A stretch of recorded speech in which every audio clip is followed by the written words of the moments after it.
গভীর রাত, মার্কিন ঘাঁটিতে ক্লান্ত সেনা সদস্যরা অনেকেই ঘুমানোর প্রস্তুতি নিচ্ছিল। কেউ বা কফি খাচ্ছে, কেউ ঘুণাক্ষরে বুঝতে পারেনি আর অল্প কিছুক্ষণের মধ্যেই তাদের ঘাঁটিতে নেমে আসতে চলছে জাহান্নামের আগুন। তারা সতর্ক হওয়ার সুযোগটুকুও পায়নি। মুহূর্তের মধ্যে দিগন্তের আকাশ লাল করে তেড়ে আসলো ইরানের একঝাঁক আধুনিক ক্ষেপণাস্ত্র। রাডারের স্ক্রিনে তখন লাল বিন্দুগুলোর দৌড়ঝাঁপ।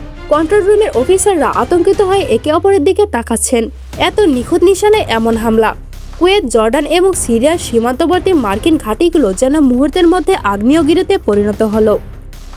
প্রথম বিস্ফোরণটি ঘটল কুয়েতের একটি বড় বিমান ঘাঁটিতে। মাটির গভীরেও যেন কম্পন অনুভূত হলো। রানওয়ে থেকে শুরু করে সামরিক যানবাহন সবই যেন অদৃশ্য গোলার আঘাতে ধুলোয় মিশে যাচ্ছিল।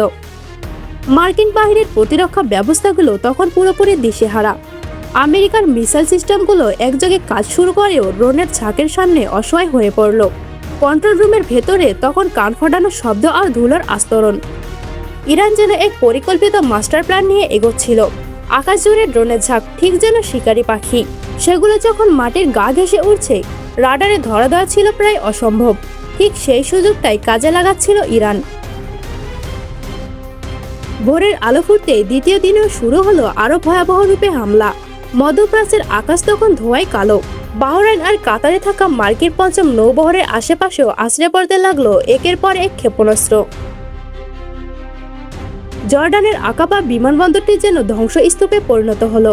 মার্কিন বিমানগুলো পাল্টা আক্রমণ করতে গিয়ে রানওয়েতেই হামলার শিকার হলো।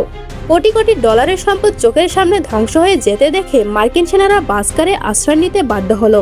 প্রতিটি মার্কিন ঘাঁটিকে ইরান ধ্বংসস্তূপে পরিণত করে ফেলল। দ্বিতীয় দিনে পরিস্থিতি নিয়ন্ত্রণের বাইরে চলে গেল। মার্কিন বাহিনী পাল্টা বিমান হামলা শুরু করলেও ইরান প্রতিরক্ষা দেওয়াল ভাঙতে পারছিল না। ইরানের ড্রোনগুলো যেন পাহাড়ের আড়াল থেকে হানা দিচ্ছিল। আধুনিক প্রযুক্তির এই লড়াইয়ের বিশ্বের সবচেয়ে শক্তিশালী সামরিক শক্তি মার্কিন যুক্তরাষ্ট্রেও যেন কোণঠাসা হয়ে পড়ল। আকাশের বুকে আগুনের গোলা আর মাটির বুকে বিস্ফোরণ, পুরো মধ্যপ্রাচ্য তখন আগ্নেয়গিরির ওপর দাঁড়িয়ে।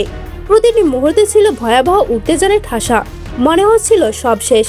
ঠিক তখনই আবার নতুন কোনো ঘাঁটিতে আছড়ে পড়ছিল ক্ষেপণাস্ত্র। মার্কিন সেনারা বুঝতে পারছিল না আকাশ থেকে কোথায় ড্রোন হামলা হচ্ছে। তাদের প্রতিটি পদক্ষেপ যেন ইরানের কৌশলের সামনে বাধাগ্রস্ত হচ্ছিল। ইরান স্পষ্ট করে দিয়েছিল তাদের আকাশ সীমানায় কেউ পা রাখলেই তাকে মাটির সাথে মিশিয়ে দেওয়া হবে। এরপর একের পর এক হামলা, পাল্টা হামলা চলছেই। একদিকে গর্বিত মার্কিন বাহিনী, অন্যদিকে দৃঢ় প্রতিজ্ঞ ইরান। মাঝখানে পড়ে রইল শুধু ধ্বংস হওয়া ইস্পাত আর বারুদের গন্ধ। আকাশ জুড়ে চলছে ড্রোনের গুঞ্জন, যেন আরো বড় কোনো বিপদের সংকেত।